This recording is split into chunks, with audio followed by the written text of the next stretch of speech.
Hi everybody. On the 10th of May, we've got a full moon at 20 degrees and 25 minutes of Scorpio. So when we think of Scorpio, we think of going deep.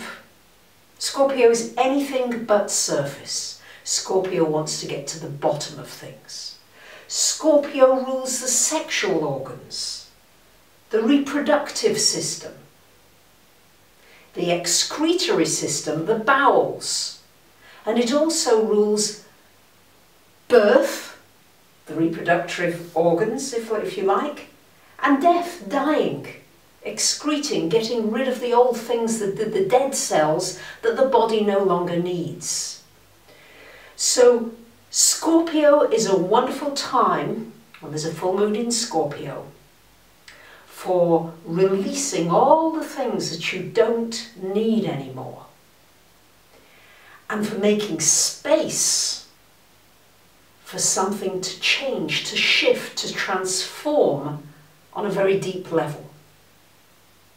So the aspects are really rather fortunate when it comes to Pluto, which is Scorpio's ruler, one of Scorpio's rulers.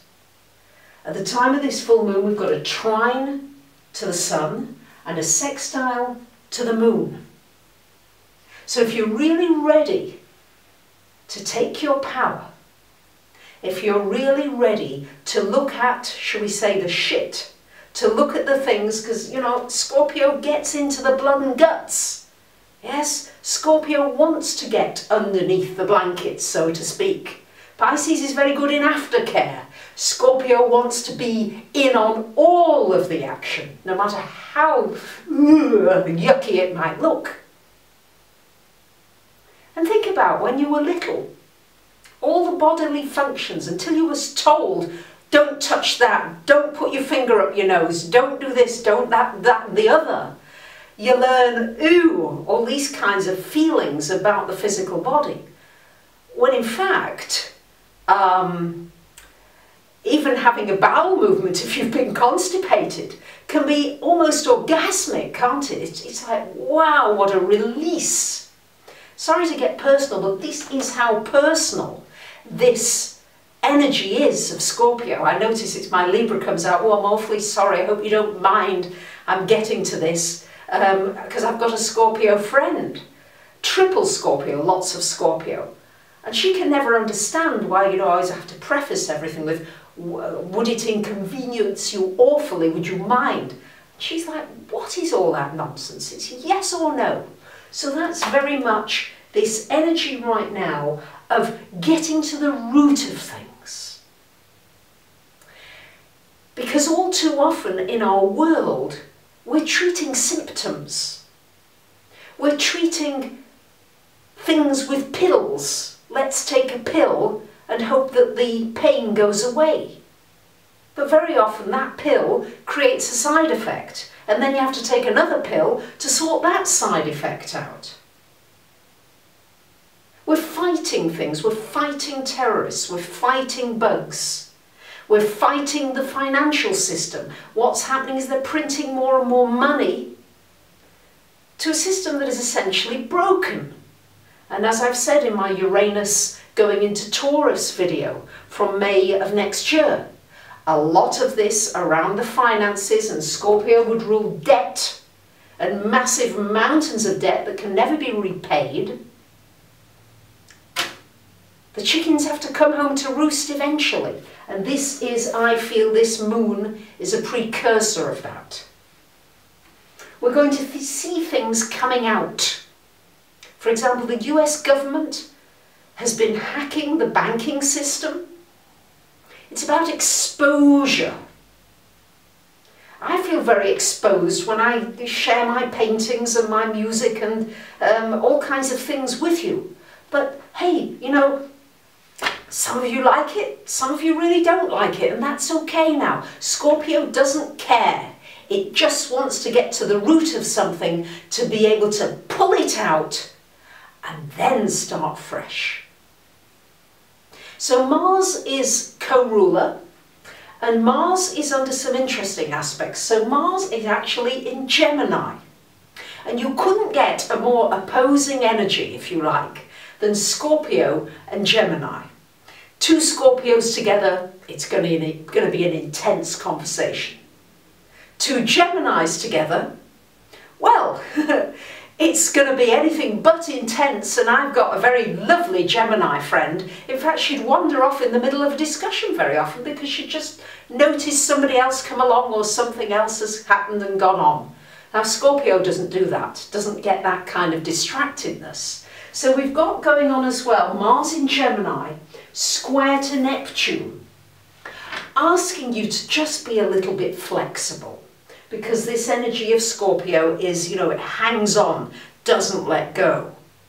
Here, this is saying to you, well, if you'll be flexible, we've got a trine to Jupiter, you can really achieve your goals. You can really make a lot of progress this time of this full moon. For me, I notice where this is for me, I like these trainers that I get off Amazon, very good bargain price. I usually get 3 at a time, it's cheaper on the postage. So I take one out when they arrive and the others I put in the cupboard. Well, imagine my surprise, because it's been in the cupboard now, these shoes, probably about 3 months. And I take them out. And they're the wrong ones. They're the ones I didn't order. It's a completely different shoe. Well, I was really cross at first. I thought, how dare they? Of course, I can't send it back now. It's over 3 months. Well, do you know? I thought, let's be flexible. Let's try them on. Well, you won't believe it. They're as comfy as anything, and they're a change. There's something different. Because I tend, if I like a pair of shoes and they fit and they're comfy, I buy that same one for a very long time because I don't have to bother about, you know, wearing something in. So this showed me that being flexible can often bring something new that's nicer than you've got right now. Where is it in your chart? Is it in your second house? Might there be some fears coming up about money?